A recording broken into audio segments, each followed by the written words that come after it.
Bismillahirrahmanirrahim.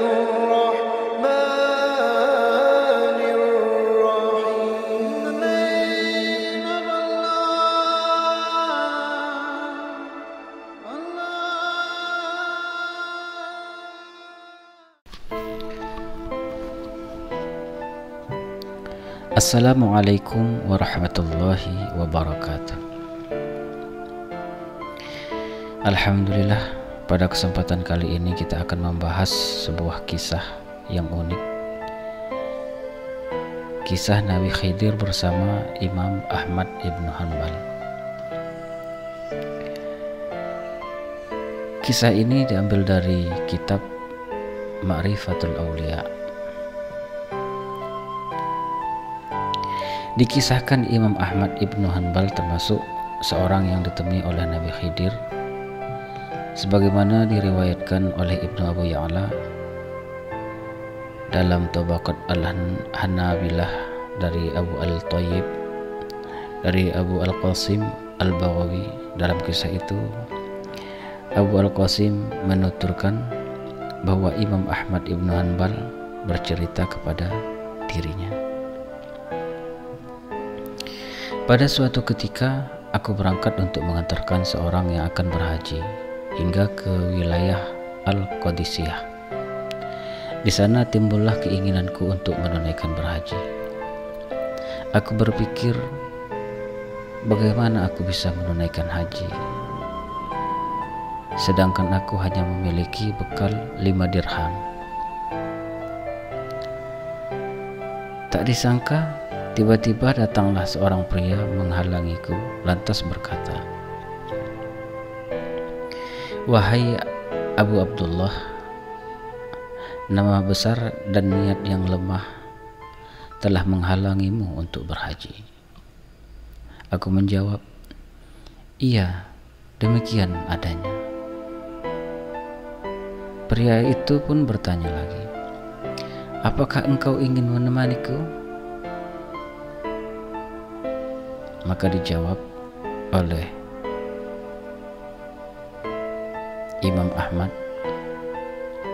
"Iya, saya mau mengikutimu." Tak menunggu waktu lama, ia meraih tanganku. Kami pun meninggalkan rombongan dan meneruskan perjalanan bersamanya. Saat waktu istirahat tiba, antara Isya dan sahur, kami pun singgah di suatu tempat. Sang pria itu bertanya, "Apakah engkau ingin sarapan?" Aku menjawab, "Iya." "Bangunlah, lihatlah ada apa di sana." Maka tiba-tiba aku mendapati sebuah piring berisi roti dan sayuran, sebuah mangkuk berisi daging, dan sebuah geribah berisi air. Sementara pria tersebut sedang sholat. Namun ia mempersingkat sholatnya, lalu berkata, "Wahai Abdullah, makanlah." Aku menjawab, "Bagaimana dengan engkau?" "Sudahlah, makan saja, biarkan aku," jawabnya. Aku pun memakannya dan bermaksud untuk menyimpannya sebagian. Namun pria itu melarangnya.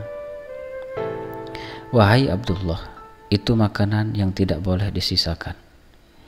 Itulah perjalananku bersamanya, dan selesailah ibadah haji kami. Cara mendapatkan makananku seperti itu maksudnya dari alam gaib. Hingga kami tiba di suatu tempat di mana pria itu pergi meninggalkan aku." Dalam lanjutan cerita itu, Abu al-Thayyib bertanya kepada Abu Qasim, "Apakah engkau mengetahui pria tersebut?" Al-Baghawi menjawab, "Aku mengira ia adalah Khidir alaihissalam."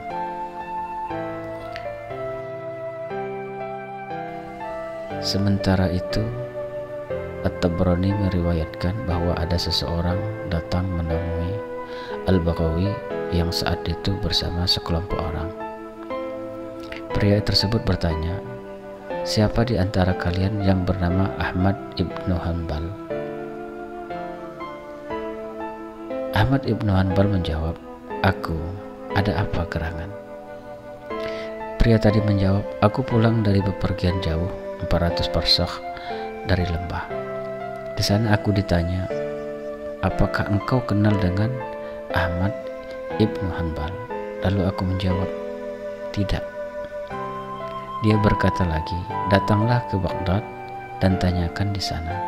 Jika bertemu, maka sampaikanlah padanya, Khidir menyampaikan salam untuknya, dan sampaikan pula padanya,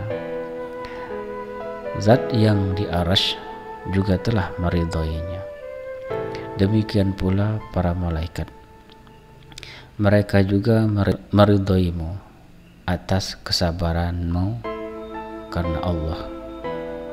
Maksudnya atas keteguhanmu di atas jalan hak menghadapi fitnah bahwa Al-Quran sebagai makhluk." Betapa bagusnya cerita-cerita tentang Sayyidina Khidir alaihissalam. Hidupnya bersambung sejak perjumpaannya dengan Nabi Isa alaihissalam. Bahkan mungkin sebelum itu, hingga hari ini. Insya Allah beliau hidup hingga hari kiamat. Meski begitu, ada pula orang yang mengingkari masih hidupnya Nabi Khidir alaihissalam. Hal itu mereka dasarkan pada sejumlah nas yang ada, dan pandangan itu dibenarkan oleh sebagian kaum muslimin. Dalam syarah Sahih Muslim, Imam Nawawi berpandang, menurut jumhur ulama, Nabi Khidir masih hidup di tengah-tengah kita. Informasi ini sudah disepakati di kalangan para sufi, orang-orang saleh dan ahli ma'rifat. Mereka menceritakan bahwa diri mereka sudah pernah melihatnya, berkumpul dengannya, dan terlibat tanya jawab dengan Nabi Khidir.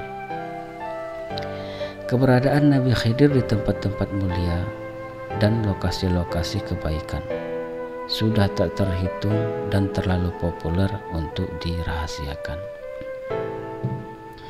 Dalam kaitan ini, Syekh Abu Amr ibnu As-Salah berpendapat beliau masih hidup menurut jumhur ulama, para solihin, bahkan menurut masyarakat umum sekalipun.